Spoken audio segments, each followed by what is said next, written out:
Cabildeo presenta Lucha Libre, un programa para el ejercicio de la libertad de expresión. Bienvenidos. A 33 días de las elecciones, la edad de Cristo, parece que la situación va cambiando, el electorado va modificando su intención, los indecisos van tomando ya nota de que por quién van a votar, a quién van a elegir. Y quiero presentar a nuestros invitados de hoy día. Está la señora doctora Paola Cortell, ella es vocera de Comunidad Ciudadana, candidata plurinacional, ella es abogada a quien la saludamos. También está Yerko Núñez, senador por Bolivia, dice no. Y está con nosotros para contarnos esto precisamente, tomar una radiografía de lo que pasa 33 días de las elecciones. Bienvenidos, un gusto tenerlos acá, un placer saludarlos. Golpes bajos no vale, más arriba de la cabeza no pueden golpearse, que vaya esta charla de acuerdo a esta lucha libre, con armonía y denunciando lo que está mal y apoyando lo que está bien. Bienvenidos, un gusto tenerlos acá. Empiezo con Paola. Paola, buenas tardes. Gracias, Gonzalo. Un saludo a todas y a todos. Un placer, encantadísima de estar en esta lucha libre. Un saludo, senador. Y bueno, pues a comentar y hacer de este espacio, no una lucha así muy, no vamos a ser muy torpes en la lucha, ¿no? Yo creo que más allá de la lucha también hay que tener ciertas propuestas porque son temas delicados. Ahora hemos visto que justicia, corrupción y narcotráfico son los temas que vamos a tocar hoy, ¿no? Muy bien. Yerko, bienvenido. Gracias, Gonzalo. Gracias, Paola. Gracias al programa Lucha Libre. Creo que aquí hay un tema importante que es sacar y luchar contra la corrupción. Nosotros lo hemos venido haciendo durante estos 13 años. En estos últimos 5 años hemos intensificado nuestra labor de fiscalización para denunciar al régimen, y creo que eso es lo que espera el pueblo boliviano, el poder este 20 de octubre encontrar un gobierno que pueda luchar contra la corrupción, que pueda acabar con el narcotráfico y pare la persecución política a quienes hemos venido denunciando actos de corrupción. Estamos en un momento muy intenso en el país por varios temas. El calor político sigue, pero lo que crece es también los incendios en Bolivia. En Villa Tunari nos decía que se ha incrementado en la cuesta de Sama, en Tarija. Seguimos con los incendios, lamentablemente, en la Amazonía. Estamos hablando de 3 muertos este fin de semana. Situación realmente dolorosa, y el gobierno dice todavía que le siguen exigiendo a la población que declare desastre nacional, y hasta ahora no se ha determinado ello. Yerko, usted tiene mucha más información sobre lo que acaba en este instante de recibir como datos. Mire, Gonzalo, estamos muy preocupados. En la Chiquitanía se han quemado más de 2.400.000 hectáreas. Son varias áreas protegidas que están ardiendo. El día de ayer teníamos un incendio, un foco de calor en el centro, aproximadamente cerca del lago de Apolo. Baja intensidad significa que se está quemando entre 0 a 10 hectáreas. Y el día de hoy otros reportajes nos muestran que ya está de media intensidad. Eso significa de 10 a 100 hectáreas. Está ardiendo el Parque Nacional Madidi. Todo el cinturón de amortiguación del Parque Nacional Madidi está en su mayoría habitados por colonizadores, que son gente que se ha trasladado a esos lugares a colonizar. Entonces nos preocupa que esos incendios sean provocados por estos mismos sectores de colonización. Son 6 focos de calor que se han dado en el lugar. Los guardaparques, a quien tengo que felicitar, que son 26 guardaparques que cuidan aproximadamente 2 millones de hectáreas en el Parque Nacional Madidi, son los que conjuntamente con un grupo de soldados muy reducido han estado apagando estos focos de calor. Hasta el momento es controlados, pero nosotros tenemos miedo que pueda suceder lo mismo que sucedió en la Chiquitanía, que no se le preste la atención. Y todavía nos ponemos tristes cuando vemos en un medio de comunicación que el presidente Evo Morales ha gastado más de 2.400.000 en propaganda sobre la Chiquitanía, cuando ese dinero debería ir a prevenir, debía ir a mitigar. Y por eso es que el día de hoy le he mandado una carta yo al presidente Evo Morales diciéndole de que en el Parque Nacional Madidi hay un foco de calor de media intensidad, quiere decir que posiblemente a 100 hectáreas, y que destine esos recursos para prevenir, para mitigar, para reforestar. Imagínense el Parque Nacional Madidi que sufre un incendio como parecido al que estamos viviendo en la Chiquitanía, sería fatal. Estamos hablando de la Chiquitanía y ahora estaríamos hablando de la Amazonía, que es el Parque Nacional Madidi. Eso nos preocupa, por eso le hemos mandado esa carta, por eso le hemos pedido que también, después de hacer su trabajo en Tarija o en otros lugares donde la crisis es fuerte, también Supertanker pueda llegar al Parque Nacional Madidi. Estamos hablando de 6 focos de calor en el Parque Nacional Nacional Madrid, y estamos hablando de un foco de calor en el área de Pilón Lajas, que es en el departamento del Beni, o sea, en el norte del departamento de La Paz, Parque Nacional Madrid, y en el sector del departamento del Beni, en la provincia de Vallivian, el Pilón Lajas. Eso es preocupante, eso nos preocupa. El calor está empezando recién en la Amazonía, en la parte del Beni. Vamos a entrar a primavera. Estamos entrando septiembre, octubre se puede intensificar. Eso nos preocupa. Y el presidente haciendo propaganda, el presidente no quiere declarar zona de desastre. Ya lo sufrimos los benianos en el 2014, que el presidente no le dio la gana de hacerlo cuando se había parado el motor económico, cuando la gente sufría. Y ahora se lo pedimos, se lo imploramos, le queremos decir al presidente que deje de ser insensible con la gente. Flora, fauna que se está destruyendo, están poniendo en riesgo la vida de los seres humanos. Son más de 5 personas que han muerto fruto de estos incendios, y el gobierno tiene que declarar zona de desastre. Necesitamos que lo haga, necesitamos que llegue la ayuda internacional necesaria para poder atender estos desastres. Se está destruyendo la flora y la fauna, y eso nos pone triste, porque además pone en riesgo la vida de los seres humanos. Yerko, usted es del oriente boliviano, es del Beni, y usted conoce a los ganaderos, a los campesinos del lugar. También ellos tienen una posición sobre este tema. Dice que han estado marchando hasta la pasada semana para permitir que se siga el chaqueo y que se siga ampliando la frontera agrícola. ¿Qué le dice a ese sector, que son bolivianos también y que son parte de esta sociedad? Mire, Gonzalo, a lo largo de la historia en el departamento del Beni se ha hecho el chaqueo. O sea, no vamos a decir gobiernos que han pasado lo han hecho, inclusive ahora son candidatos y lo hicieron en su momento, lo permitieron. O sea, si usted revisa y entra a la página del internet y entra a los focos de calor que han habido en estos últimos 20 años, se va a dar cuenta que siempre lo han habido. Lo que ahora nos preocupa es que el gobierno no haya controlado, no haya fiscalizado. Ahí la ley que autoriza los desmontes, que estuvo desde hace muchos años atrás, pero que se la ha ido perfeccionando, ahí habla de que quien tiene que controlar y fiscalizar es la ABT. Nunca controló, nunca fiscalizó. ¿Pero tenemos condiciones como para hacer eso? Si dice que se debe hacer de acuerdo a la Constitución y la ley, sí. Porque tú tienes que hacer contrafuego, tienes todo un proceso de supervisión, la ABT tiene que llegar al lugar para permitirte la quema. Hay lugares en el Beni, repito, se lo viene haciendo, pero ¿qué pasó con la ABT? Empezó a asentar asentamientos ilegales de colonizadores, les empezó a autorizar chaqueos que no correspondían en plena temporada seca. Debería haber una fecha, si quieres quemar, debería haber una fecha que aproximadamente es en el mes de octubre, cuando ya están las aguas llegando. Entonces se han autorizado en el mes de agosto, septiembre, octubre, al comienzo de octubre. Entonces esto ha ocasionado de que se quemen más de 2.400.000 hectáreas, y estamos hablando que más del 50% son áreas protegidas. ¿Con qué intención? Está clara la intención. Se han acabado las tierras en el Chapare para sembrar coca y necesitan extender el sembradío de coca y necesitan meterse a las áreas protegidas. Segundo, necesitan dar tierra a los colonizadores porque no les han podido cumplir en 13 años. Necesitan darles tierra. Y tercero, tiene aliados empresariales y necesitan tierra, que ya no tienen tierra para sembrar soya, para sembrar maíz,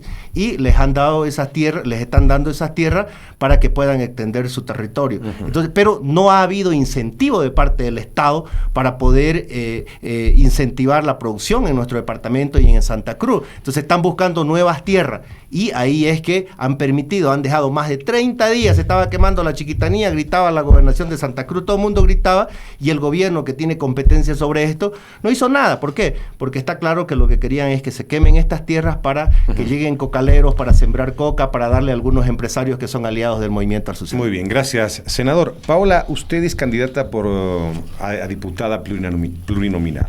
Si usted va a ser parlamentaria, llega al Parlamento, va a tener este informe de estas 2 millones más de 400.000 hectáreas quemadas, y hay voces que dicen juicio de responsabilidades. Ese juicio de responsabilidades, si usted llega, ¿va a aplicarlo? ¿Va a ser el primer día que haga este juicio de responsabilidades al presidente y a su gabinete? Mira, de manera previa a responderte específicamente, Gonzalo, sobre ese tema, creo que hay que ver, sí hay responsabilidad de Evo Morales, eso no hay que negarlo. Por ejemplo, en aprobar la ley 741, ¿no es cierto? Que además se ha aprobado por unanimidad. La ley 1098, que también aprueba esto del biodiesel y el etanol, también se ha aprobado por unanimidad. Entonces, a mí me sorprende, ¿no es cierto?, que cuando se habla, se indigna la gente, se indignan los políticos que han estado más de 13 años o 10 años o 15 años en la política,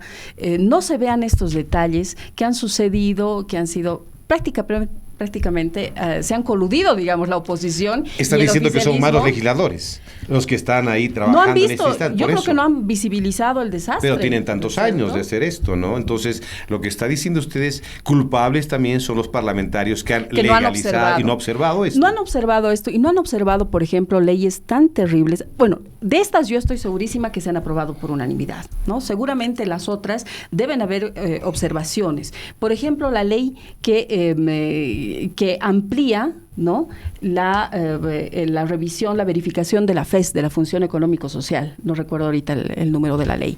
Pero esa sí se ha aprobado y esa es absolutamente inconstitucional. Son leyes inconstitucionales, ¿no es cierto?, que han pasado por... Sabemos que los 2/3 son nomás una aplanadora y eso hay que por honestidad hay que decirlo, ¿no es cierto? Pero, por ejemplo, la ley 337 también, ¿no? La del perdonazo, en este caso de los desmontes, prácticamente legaliza la deforestación ilegal, ¿no es cierto?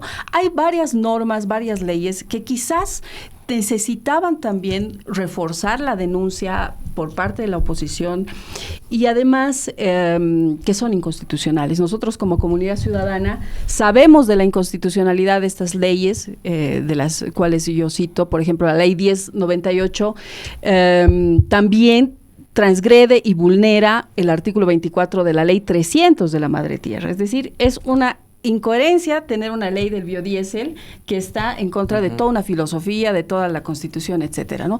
Nosotros, en mi caso, como diputada, yo voy a entrar y voy a revisar todas estas inconstitucionalidades. ¿Va a leer todas las leyes? En el plan de... ya hemos identificado, tenemos un diagnóstico de cuáles son las leyes inconstitucionales que se han ido aprobando durante estos 13 años. Entonces, en el plan de gobierno... Ya los identificados. Claro, porque se ha hecho una investigación, toda una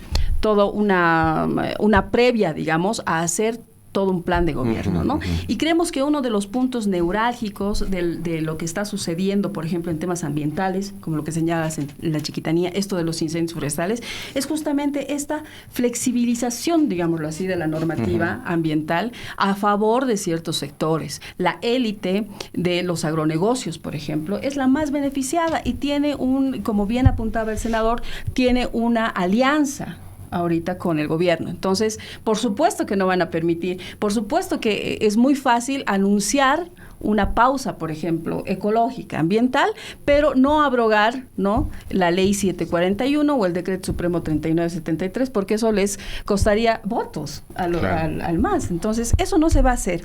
Yo creo que ahí hay que apuntar, ¿no acaba de hacer una llave Nelson, una patada voladora, y decir que los legisladores una llave Nelson. No han leído, no leen y solamente levantan las manos. Y ahí está el senador y la gente de Bolivia dice no, que ha aprobado precisamente este decreto. Esta es una llave Nelson y una patada voladora que les llega a ustedes directamente. ¿Hay alguna salida, alguna respuesta a eso? Yo voy a hacer una precisión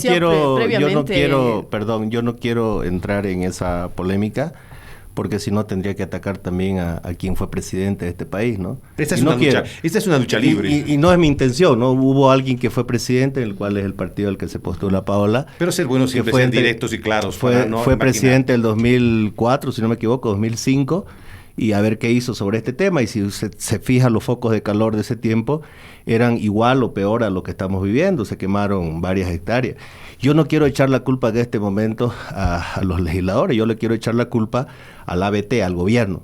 El gobierno ha permitido los asentamientos ilegales, el gobierno conocía de los asentamientos y se lo venimos denunciando nosotros desde el 2015. Hoy salió en Página 7, en su programa, unas denuncias que yo hice desde el 2015, que asumí cuántas hectáreas se han quemado en el departamento del Beni. Y usted se fija que el área de quema de monte ilegal es 3 veces más que los montes legales. ¿Qué fue lo que ha pasado con los incendios? El gobierno descontroló porque necesitaba las tierras del Chapare porque ya las tierras del Chapare están cansadas y necesitaba tierra para sembrar coca, necesitaba trasladar colonizadores y necesita darle a algunos empresarios las áreas protegidas las reservas que hay nacional. Entonces, ¿qué es lo que hizo? Dejó que se queme, no actuó como debería actuar, y cuando ya iban más de 1 millón de hectáreas, recién tomó cartas en el asunto. ¿Y quién tenía que controlar? Dice la ley 1973, si no me equivoco, dice claramente que es la ABT la que debería autorizar, fiscalizar las quemas. No lo hizo. Ahí hay un responsable claro y no hay mucho que investigar. La única responsable es del ABT. Entrar a echarle la culpa a legisladores que hemos venido durante 13 años denunciando actos de corrupción, que hemos venido denunciando la quema ilegal, el traslado de colonos, el narcotráfico, me parece pues que lo hagan quienes están en campaña. Yo no estoy en campaña, no soy candidato. Yo lo que quiero hacer es cumplir con mi trabajo de fiscalización, y lo he hecho a lo largo de estos 5 años que he estado acá en la Asamblea, porque estoy cerca de 19 años en política, pero casi 14 me la he pasado en una alcaldía pequeña en Rurrenabaque, que precisamente luchando contra los depredadores. Fuimos los que en su momento apoyamos para que se cree el Parque Nacional Madidi, el Pilón Laja, en contra de las políticas nacionales que habían en ese momento. Creo que eso es lo que importa. Entrar en tema de echarle la culpa a todo el mundo para ganar votos, yo no voy a entrar en ese campo porque me parece que no es correcto. Lo correcto es lo que ha pasado, y en lo que ha pasado nosotros está claro que hemos sido las personas que hemos defendido el tema de las áreas protegidas y de que no se pueda quemar y entregar nuestros bosques a los colonos. Estamos en Lucha Libre junto a la doctora Paola Cortés, vocera de Comunidad Ciudadana y candidata a diputada plurinacional, y Yerko Núñez, senador de Bolivia, dice no. En este caso, cada cual en sus esquinas, y usted ha escuchado las posiciones que asumen. ¿Hay alguna respuesta ante ello? ¿O es simplemente lavarse las manos cuando dice eso el senador? Que están investigando, que están haciendo algo. No, yo coincido plenamente con el senador en el tema de ciertas responsabilidades ejecutivas, ¿no es cierto? Porque la ABT tiene una responsabilidad respecto a la ejecución de estas atribuciones y funciones que le establece la norma, ¿no? La ley, por supuesto, ¿no? Pero también hay que reconocer que el gobierno de Evo Morales, ¿no? En el gobierno de Evo Morales, así lo voy a poner, en el gobierno de Evo Morales se han aprobado leyes que han sentado las bases legales para el desastre que está sufriendo ahorita la Chiquitania, ¿no? Ahora, es imposible justificar al gobierno respecto al tema, por ejemplo, de no, y lo que decía el senador, estoy totalmente de acuerdo. ¿Cómo es posible que ahora sigamos discutiendo el tema del desastre nacional? No tenemos una declaratoria oficial de desastre nacional. Eso es pero increíble, ¿no es cierto? ¿Cuántos días han pasado? ¿Más de un mes? ¿40 días? Más o menos, todo lo que, y no lo tenemos, ¿no es cierto? A ver, la Unión Europea ha señalado que no solamente es un desastre, sino es una calamidad. O sea, ya se ha salido de todo contexto el tema, y la Unión Europea ha dicho, bueno, lo que está sucediendo en Bolivia es una calamidad. No solamente un desastre, sino es una calamidad. Ahora, la ley 602 la confunde plenamente el canciller. Yo lo he escuchado en sus declaraciones últimas y dice él, bueno, pues si nosotros declaramos desastre nacional es prácticamente entregarles el mando del país a los organismos internacionales. Pero es absurdo, es de una ignorancia, pero lamentable, ¿no? Y venir de un canciller me parece totalmente terrible, y yo creo que están haciendo lamentable política con esto, ¿no? No tiene coherencia con lo que dice el artículo 39 de la ley 602, que es el tema de los riesgos y desastres nacionales, donde dice específicamente que son 2 requisitos para la declaratoria del desastre nacional. 1, que el Estado haya sido rebasado en su capacidad económica, o que el Estado haya sido rebasado en su capacidad técnica. ¿Sucedió? Por supuesto que sí. Tenemos claramente. El hecho mismo, esta mañana escuché en las noticias que de 400 focos de calor ahora tenemos 2,000. Hace una semana yo estuve en una entrevista y teníamos de más o menos 400 también, había subido a 3,000. Es decir, esa es la evidencia, la prueba clara de que no hay capacidad técnica para luchar contra los incendios forestales, ¿no? Que ahora no solamente está en el Tíbet, en la Amazonía, también tenemos en el sur, en Tarija. No, por supuesto, ¿no? O sea, y además, este hecho de haber liberado totalmente los controles y la normativa para los chaqueos, para los incendios, para el desmonte, básicamente, ¿no? Esto prepara, pues, el terreno para lo que está sucediendo ahora, ¿no? Muy bien. El senador Yerko Núñez ha hablado acerca de un tema fundamental y denuncias que ha hecho usted, el tema narcotráfico. Mientras el país está en un infierno, parece que el narcotráfico es cosa de muy buena salud en Bolivia, ¿no? Permanentemente incautaciones, permanentemente gente involucrada, fotografías. Es un ambiente realmente terrible. Parece que aquí quien no conoce Bolivia, lo que pasa, llega, se entera de lo que está pasando. Este es un infierno, pero infierno en todos los sentidos. El tema narcotráfico también amerita una investigación fundamental y usted tiene varios datos sobre el tema. Así es, Gonzalo. Mire, otro tema importante que usted está poniendo aquí en mesa es el tema del narcotráfico, que tampoco podemos negar que en este gobierno siempre ha habido narcotráfico, y en el Beni, usted fíjese en los años 70, 80, por eso yo dije hace unos meses atrás, dije que habíamos vuelto a los años 80. ¿Está así tan fuerte en el Beni? Peor, y le digo por qué peor. Porque ahora resulta que hay altas autoridades de la policía involucradas en narcotráfico. ¿Y hay silencio? Ahora resulta que hay representantes de la justicia involucrados en narcotráfico que fueron preseleccionados por los 2/3 del movimiento al socialismo. Ahora hay, inclusive, ha salpicado y hay denuncias de altas autoridades del gobierno involucradas en narcotráfico. Eso lo pone peor. ¿Y sabe qué es lo que me preocupa? Por eso en su momento lo he pedido. El presidente de las 6 federaciones de cocaleros del Chapare, donde esa coca va en un 90% a narcotráfico, es el presidente Evo Morales. Por eso yo le he mandado una carta al presidente Evo Morales pidiéndole su renuncia, que renuncie a su condición de presidente de las 6 federaciones de cocaleros, porque no puede ser juez y parte. El presidente no puede ser presidente de las 6 federaciones de cocaleros, donde más del 90% de esa coca va al narcotráfico. Entonces, nos parece que hemos ido más allá, o sea, se ha dado carta blanca. Decíamos hace un momento, se permitía el chaco, siempre se lo ha hecho. Ahora han dado carta libre para que eso suceda, que quemen. Ahora hay carta libre para que el narcotráfico vaya a crecer. Y eso es lo que nos preocupa, y eso es lo que hemos venido nosotros insistiendo a lo largo de estos años. Imagínese usted, en el Beni, ¿no ha visto recientemente autoridades que han tenido altos cargos en la gobernación del departamento involucradas en narcotráfico? Imagínense, candidata para las elecciones judiciales están relacionadas, investigadas por narcotráfico. ¿A dónde ha llegado el narcotráfico? El narcotráfico ha llegado a las altas esferas del poder político, de la policía, de la justicia. El narcotráfico ha llegado inclusive a nuestros colegios, a nuestros hijos.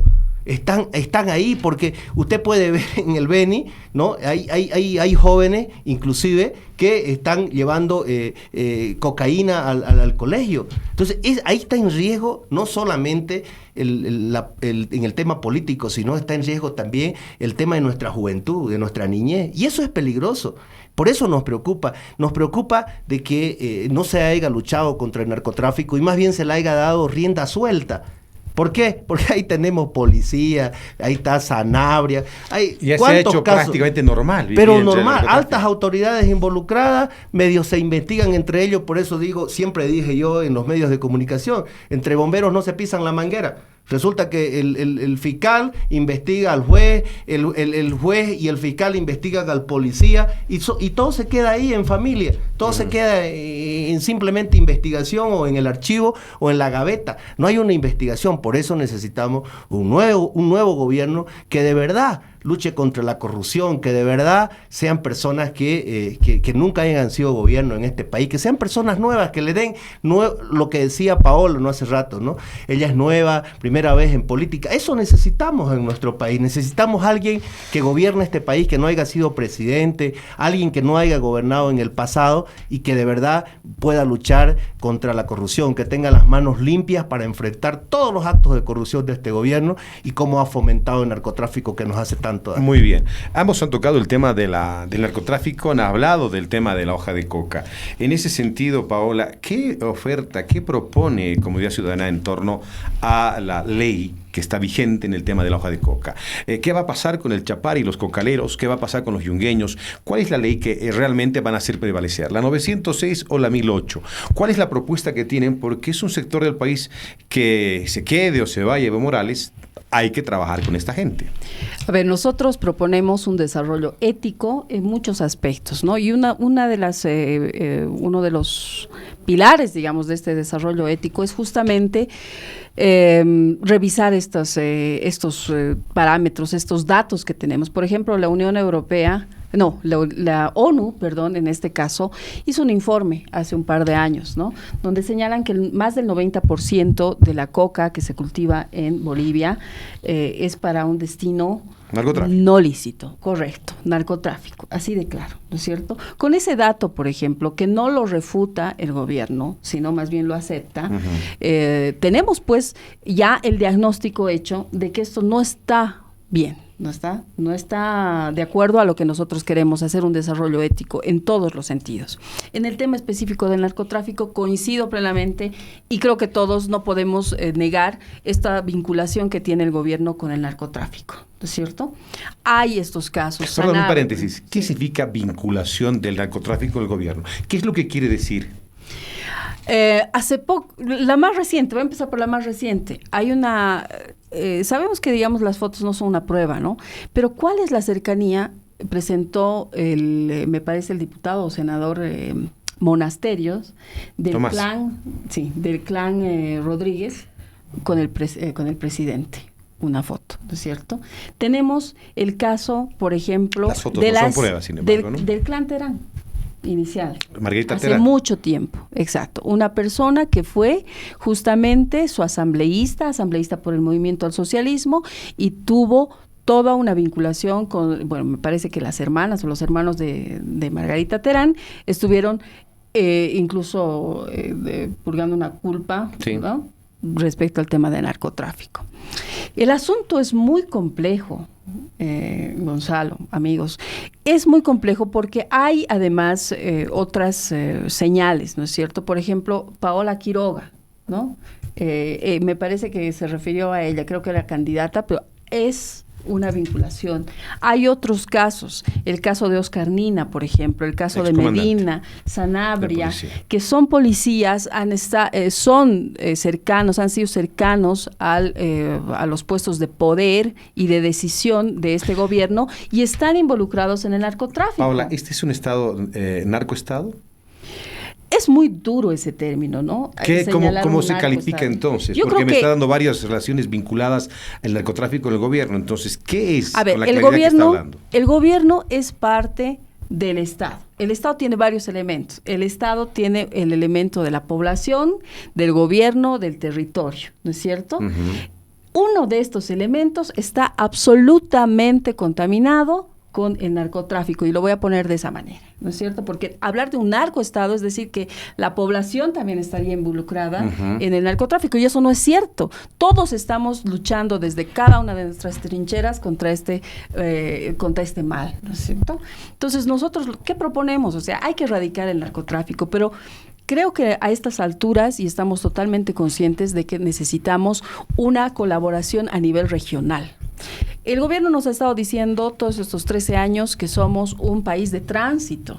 Cuando hace poco, hace una semana creo, unos bomberos voluntarios que están trabajando en sofocar el fuego en Chiquitanía, ha señalado que se han encontrado y que han huido del lugar prácticamente por el temor con fábricas de refinadoras de cocaína, ¿no? ¿De qué estamos hablando? Y eso no es las áreas protegidas. Hay lugares, por ejemplo, yo he estado en Trinidadcito conjuntamente con el Tribunal de la Naturaleza que llegó hace un año, y ahí no se ha podido entrar al polígono 7. Son lugares exclusivos. En el Tibnis. Exactamente, en el Tibnis, perdón. Son lugares exclusivos, digámoslo así, donde ya no hay presencia de gobierno, no hay presencia de policía, y estamos viviendo este tipo de islas donde se está obviando toda ley, toda constitución, no se puede entrar, ni siquiera la policía puede entrar.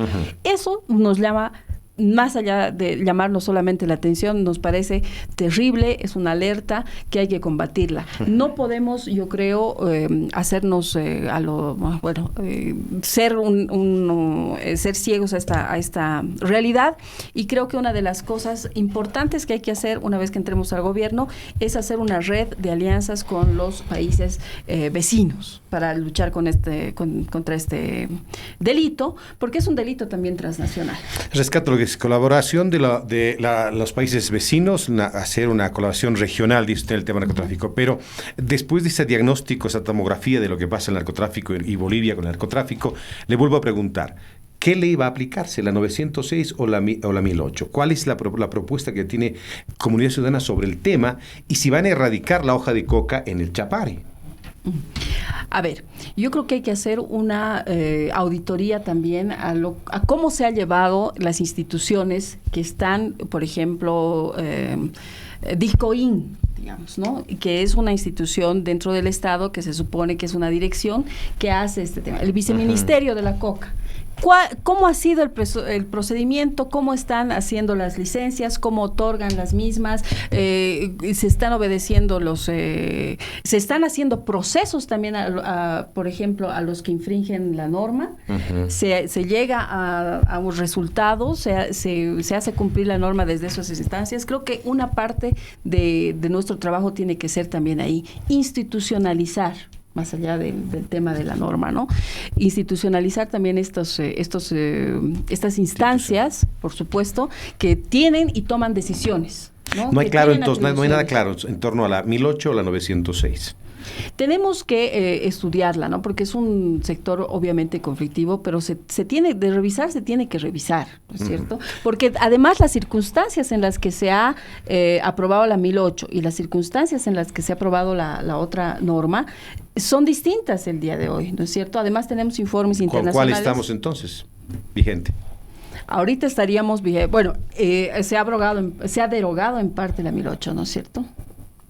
No, en parte, total. Sí. Totalmente se ha derogado la 1008, está en 906. No sé si el senador tiene alguna opinión sobre el tema este. ¿Qué ofrece, por ejemplo, en el futuro? ¿Qué van a hacer con el chapare? Son bolivianos también y gente que vive también de la hoja de coca, seguramente en un gran porcentaje ilícito, pero hay que pensar en esa gente. Así es. A ver, Gonzalo, primero que uno de los temas por los cuales considero yo que no quiere declarar zona de desastre nacional, entre varios, es de que van a encontrar dentro de la Chiquitanía varias plantas de maceración de cocaína y le interesa al gobierno que nadie las conozca.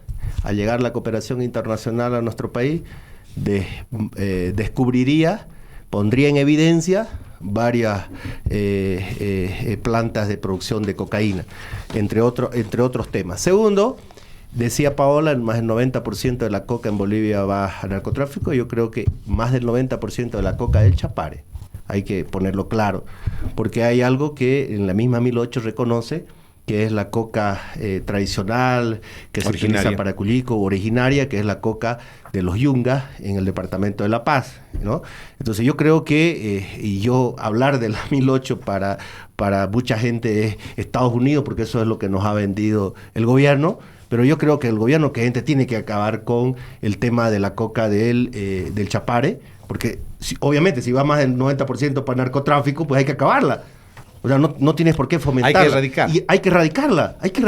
¿A cambio de qué? A cambio de darles otras alternativas, que hubo desarrollo alternativo que hubo en su momento y que el gobierno lo terminó, lo acabó. ¿Por qué? Porque es mejor sembrar coca que... ¿En la misma modalidad en los Yungas, erradicar lo que es excedentario y compensar en la erradicación? Yo creo que sí, es en la misma. O sea, todo lo que sea excedentario, todo lo que pueda ir al narcotráfico, tiene que dársele al ciudadano una nueva alternativa, porque tampoco te voy a decir, deja de sembrar coca y ahora búscatela para que salgan de repente a robar, no, tienes que darle alternativas, y en su momento hubo desarrollo alternativo que lamentablemente este gobierno no lo incentivó, lo dejó morir. Entonces es mejor sembrar coca que tener árboles frutales, que sembrar otras cosas que vendrían a ser la compensación al sembrado de coca. Y lamentablemente yo creo que habría que hacer un análisis profundo del tema, pero de otros temas, pero lo que sí queda claro, que la coca excedentaria tiene que acabarse, porque si decimos, vamos a dejar un poco nomás, seguimos fomentando el narcotráfico. Hay que acabar con la coca que va al narcotráfico. Muy bien. Doña Paula Cortés, le pregunto, el candidato ha hablado acerca de legalizar el consumo del cannabis, la marihuana. ¿Es posible esta legalización de la marihuana? ¿Se puede llevar adelante? ¿Qué implicaría? ¿Se tiene algún dato sobre el tema o no es esa la propuesta? No, para nada. Yo creo que se ha descontextualizado también este tema, ¿no? Ahora, lo que nosotros decimos desde Comunidad Ciudadana respecto al consumo vemos, por ejemplo, la experiencia que ha sucedido en Uruguay, ¿no es cierto? Es un país vecino que tiene ha tenido una experiencia exitosa hasta el momento en legalizar, por ejemplo, la marihuana, el consumo de marihuana con fines medicinales, ¿no es cierto? Esa es una experiencia exitosa. pero no podemos nosotros solamente, es decir, copiar una experiencia exitosa porque fue exitosa en otro país. ¿Cierto? No sería para nosotros responsable. Lo que hay que hacer es más bien un diagnóstico de cuál es la posibilidad de hacerlo.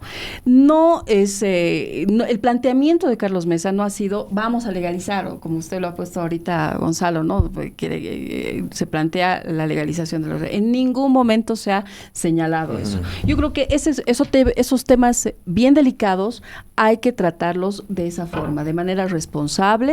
Y por supuesto que cuando uno sea gobierno, llevar a consulta los temas que son... ¿Un referéndum para la gente? ¿Qué se le puede ser una consulta? Sí, hay varios mecanismos constitucionales para poder debatir este asunto, ¿no? Hay que debatirlo, no, el gobierno no solamente puede tomar este tipo de decisiones porque vivimos todavía en una sociedad absolutamente... En lo personal, ¿qué diría usted? En lo personal, como abogada, como jurista, ¿cuál sería esa posición muy personal, independientemente, abstráigase de que es vocera y candidata, mujer, mamá, hermana, hija? ¿Cuál sería la posición personal? ¿Debería legalizarse para fines medicinales, distractivos o no? Yo creo que la sociedad boliviana no está preparada para una despenalización, ¿no? Porque basta ver con la relación, digamos, que tienen algunos ciudadanos con el tema, por ejemplo, el alcohol, ¿no? Que es una droga legal, o con el cigarrillo, que es una droga legal. Creo que hay que trabajar más bien en esa relación, a veces lo voy a poner en términos tóxica, que se tiene con este tipo de drogas legales, y creo que sería en este momento contraproducente proponer o yo decir, ¿no? Como Paola Cortés, que no soy vocera, no soy candidata, decirlo, bueno, sí estoy de acuerdo, ¿no? Porque veo en la sociedad que no estamos preparados, ¿no? No hay momentos y hay fiestas que son muy lindas, pero que se empañan con el excesivo consumo de alcohol, por ejemplo, ¿no es cierto? Entonces, liberar otro tipo de drogas creo que no es para nada muy bien. Bueno, ¿no? La misma pregunta ayer al senador. ¿Usted está de acuerdo en lo personal o tal vez en una posición política partidaria tiene sobre el tema de la legalización o no del cannabis? Mire, yo creo que lo que tiene que hacer el gobierno que entre es invertir más en nuestra educación, en nuestra formación.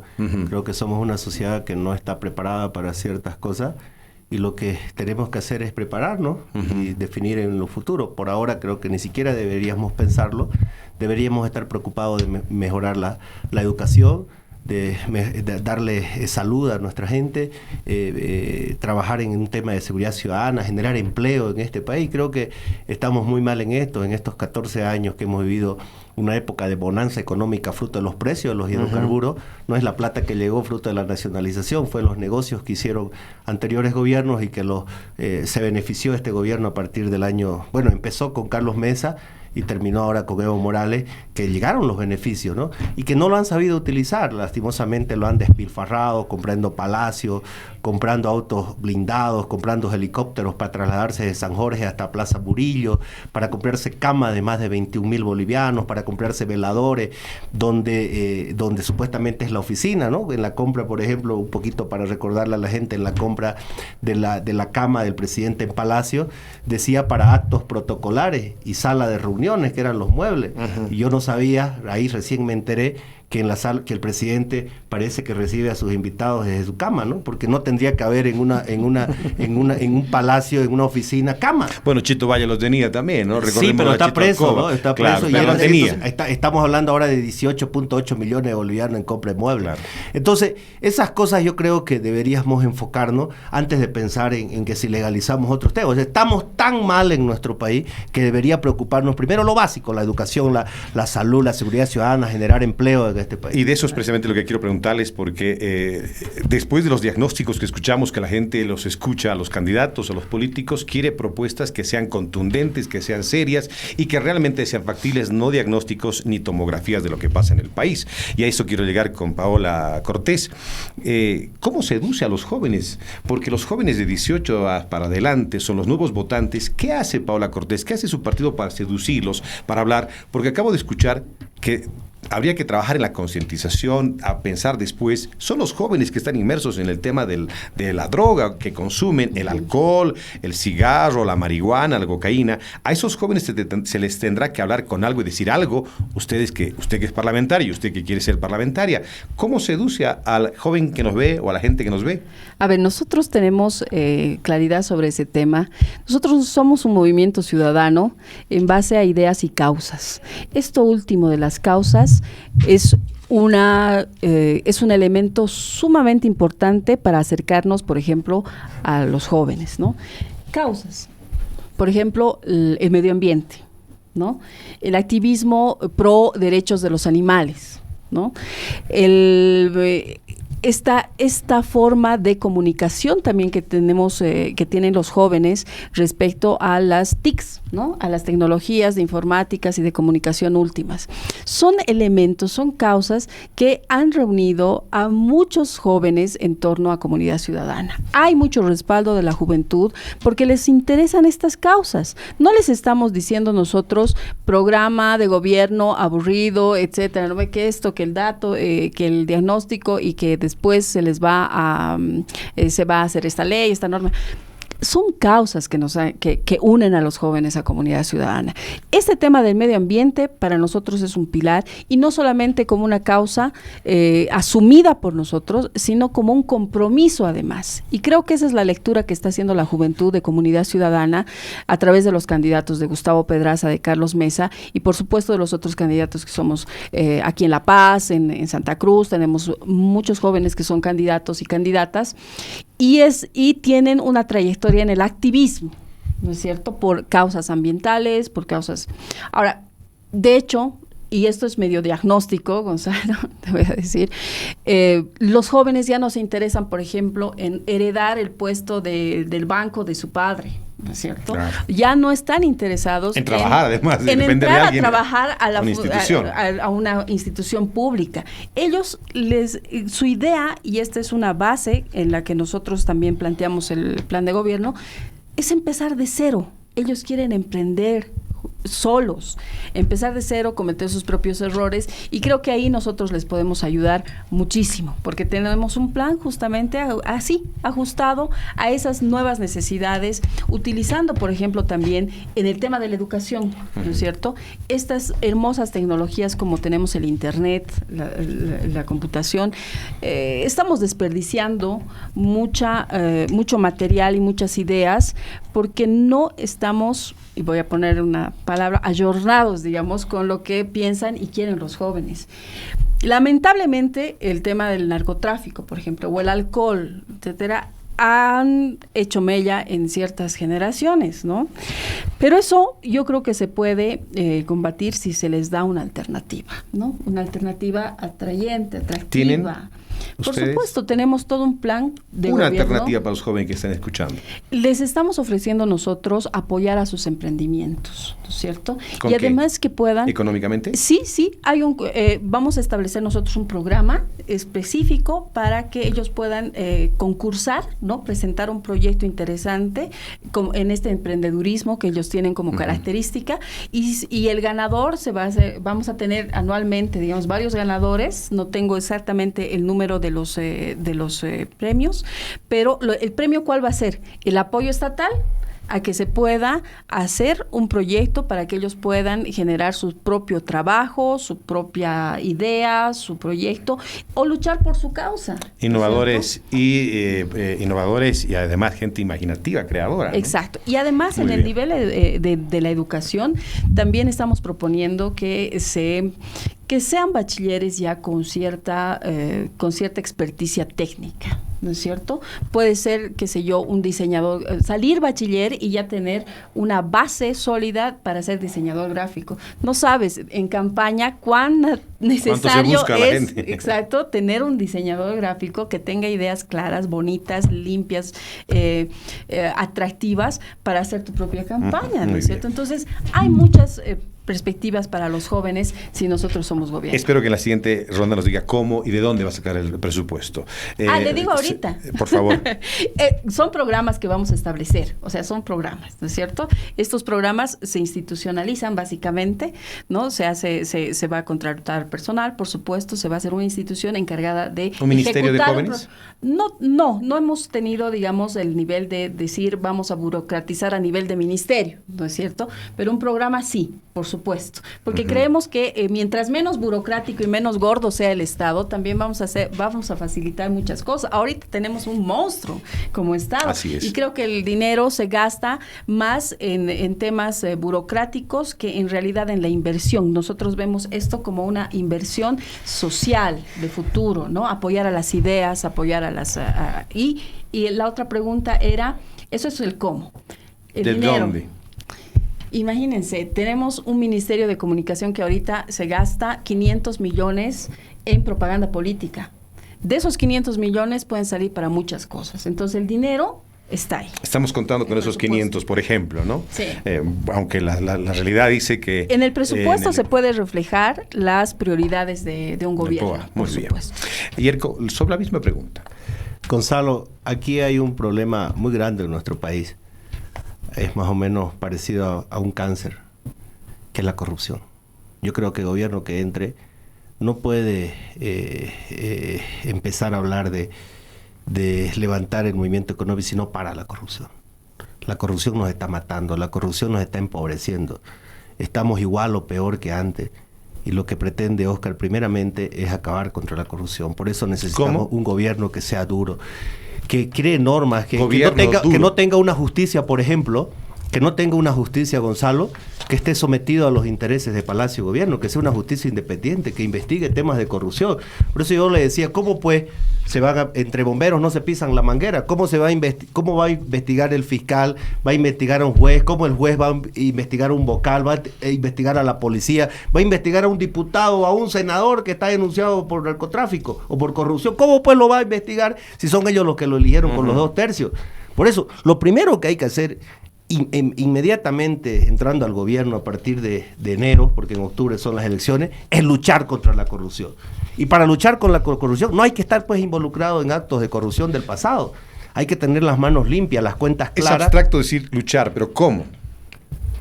Por eso le decía, lo primero es tener una justicia que no esté sometida a los intereses de Palacio. Se va a sacar a todos los magistrados. Se va a hacer una nueva se lo elección. tiene que hacer, tiene que haber una justicia independiente.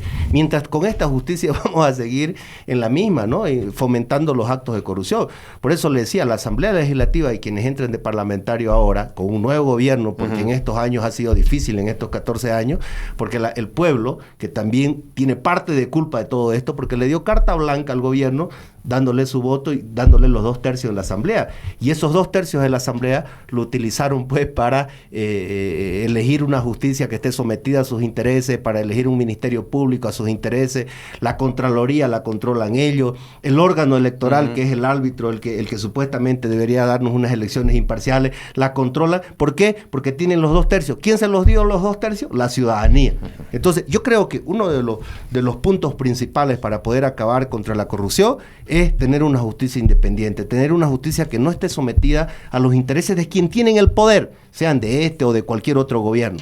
Y segundo, creo que es importante, una vez extirpar ese cáncer que tenemos en este momento en el país, hay que hacer varias iniciativas. Por ejemplo, los emprendimientos son importantes, hay que apoyar. Yo vengo de un municipio turístico, por ejemplo, hay que apoyar el turismo en esos sectores donde está el Parque Nacional Madidi, donde está el Pilola. Hay otros lugares en mi departamento, por ejemplo, que yo soy veniano, el tema ganadero, el tema artesanal, plantas medicinales, ¿no? Hay tantas plantas medicinales que no las estamos utilizando. Preferimos cortar el bosque en vez de darles alternativas a los ciudadanos con las cosas naturales, con el bosque. Eso lo hizo, y yo te lo digo, Gonzalo, porque lo hicimos en Rurrenabaque, que era un municipio que vivía la explotación de la madera, de las pieles de animales. Esa era su vocación, de eso vivía.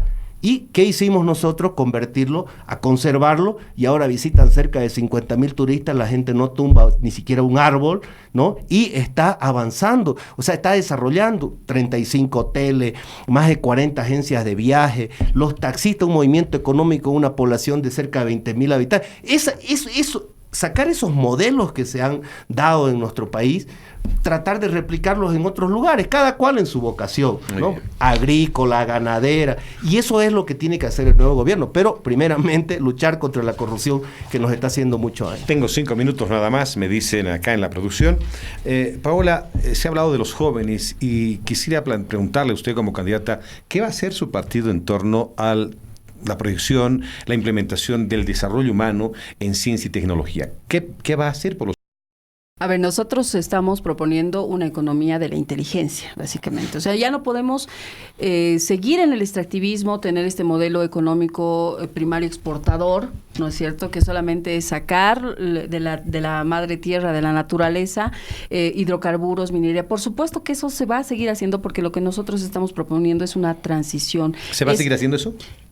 Es que no podemos cortar eso. O sea, ¿van a continuar los extranjeros, chinos, colombianos, chilenos? Lo que estoy diciendo es que la manera en la que se traten el tratamiento de las extractivas, que son hidrocarburos y minería, eso va a ir cambiando paulatinamente, ¿no? Transitoriamente, por supuesto, porque hay gente que vive de la minería. Claro. Hay gente que recibimos el IDH, por ejemplo, de los hidrocarburos, entonces sería impensable, sería irresponsable de nuestra parte decir, esto cortamos. Estamos nosotros planteando un nuevo tratamiento en estas extractivas, pero lo que importa también, además de eso, es el otro lado que tú preguntabas, ¿no? Este desarrollo inteligente. Hacer... no solamente depender de lo que estamos dependiendo hasta el día de hoy, ¿no es cierto?, que es solamente las extractivas, sino generar, por supuesto, una economía que sea en base al conocimiento, a las ideas, y ahí yo creo que los jóvenes van a reflejar mucho de lo que queremos hacer en el plan. No sé si me permites y si te da el tema respecto al tema de la justicia. Bueno, yo entiendo que el senador dice vamos a erradicar la corrupción, vamos a erradicar la justicia, pero no me ha quedado claro cómo lo van a hacer, ¿no es cierto? Lo que nosotros estamos proponiendo, por ejemplo, que sí tenemos claridad respecto a cómo vamos a tratar la reforma en la justicia, es justamente hacer una reforma institucional y ética en la justicia, hacer una justicia independiente. ¿Y cómo lo logras? ¿Cómo lo logras? Teniendo una cúpula que sea independiente y que tenga la capacidad de manejar el sistema de manera independiente. Lo que estamos proponiendo a nosotros es radical en el tema de justicia. Vamos a llevar a una consulta popular, a un mecanismo constitucional para tener nuevas autoridades en la justicia. No queremos las mismas, porque sabemos que no lo están haciendo bien, no lo han hecho bien durante todos estos años.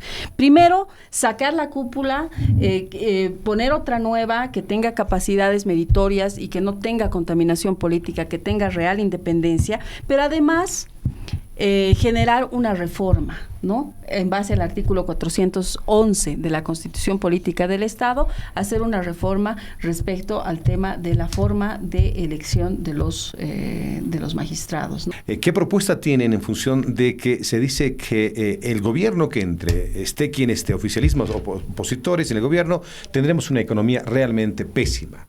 Se habla de despidos, se habla de menor adquisición económica. ¿Qué van a hacer? ¿De dónde vamos a sacar plata? No estamos vendiendo lo que vendíamos al Brasil, a la Argentina. ¿Qué va a pasar? ¿De dónde vamos a sacar plata? ¿Cuál es la propuesta? Hemos estado últimamente despilfarrando los recursos de los bolivianos. Mire, imagínense, 2.400.000 se destinaron en propaganda política sobre el incendio de la Chiquitanía. Imagínese usted el despilfarro de los recursos económicos en equipar Palacio de Gobierno. En BOA recientemente hemos enunciado de que han gastado 248 millones de bolivianos para el catering, para el refrigerio de los pasajeros, donde hablan de vino, hablan de cerveza, queso gourmet y un sinnúmero de cosas que yo por lo menos nunca he visto que han dado en BOA, 248 millones. Y si usted revisa todos los recursos del Estado, fondos indígenas, que inclusive en su momento Óscar Ortiz lo ha denunciado, barcazas chinas, revisa la corrupción de yacimientos petrolíferos fiscales bolivianos, casi de todas las entidades de equipo se debe recordar. Entonces yo creo que ese dinero que se ha despilfarrado, el gobierno que entre ya no tiene que despilfarrar, tiene que utilizarse para mejorar la calidad de vida de los bolivianos, utilizarlo para darle confianza al pueblo boliviano, porque ahora todo el mundo, porque paga impuestos, gastan los recursos despilfarrados despilfarran los recursos y no los están utilizando en lo más importante, que es luchar Su tiempo. contra la corrupción. ¿Va a pagar el doble aguinaldo? No, No, yo creo que no. Muy bien. Doctora Paola. A ver, nosotros estamos proponiendo diversificar la economía, por supuesto. La diversificación productiva para nosotros es súper importante para salir del extractivismo al que nos está llevando a un hueco profundo del cual va a ser muy difícil salir si sigue este gobierno. Por eso nosotros tenemos que ganar el 20 de octubre, pues, porque necesitamos hacer esta transición de lo que es este modelo extractivista a lo que puede ser una Bolivia del siglo XXI, basada en justamente tecnologías limpias, en diversificación productiva, en esta economía de la inteligencia, de los conocimientos, de las ideas, que no solamente nos va a redituar, digamos, en tema de turismos, en tema de otras actividades que no tengan este corte extractivista, sino que nos va además a subir el nivel, pues, como sociedad, Gonzalo. Nosotros, antes de entrar a Lucha Libre, estábamos hablando de que estamos viviendo en una mediocridad en términos de la educación, de la salud. A esto nos ha llevado el gobierno. Nosotros proponemos salir de esta mediocridad. Entonces ahí tenemos nosotros unos ejes que por falta de tiempo no los puedo explicar, pero que son súper interesantes y que nos van a llevar a esta transición de salir del extractivismo al post-extractivismo y tener unas oportunidades mucho más claras, mucho más amigables con el medio ambiente, pero por supuesto que tengan base en el conocimiento. Para nosotros el conocimiento es una herramienta para el futuro y para el presente. Muy bien, fundamental. Nos ha quedado muy corto el tiempo. La siguiente lucha libre será cabellera contra cabellera. Esperemos que tengamos más tiempo, máscara contra máscara, para ver si podemos seguir conociendo más de No esta nos hemos oferta. peleado mucho tampoco. De todas maneras, los televidentes, los oyentes, los internautas están sacando conclusiones en función de lo que ustedes dicen, lo que ustedes plantean, cómo se presentan y qué es lo que dicen. Muchas gracias por estar con nosotros. El tiempo se ha concluido. Gracias, Yerko. Gracias, Paola. Gracias, Gonzalo. Gracias a todos los que nos ven. Gracias, Gonzalo. Gracias a Lucha Libre. Gentiles amigos, Saludos. será hasta el próximo lunes con más de Lucha Libre. Permiso, buenas tardes. Gracias, un gusto. Gracias, igualmente. Cabildeo presentó Lucha Libre, un programa de opinión que se transmite de lunes a viernes. Gracias por su sintonía.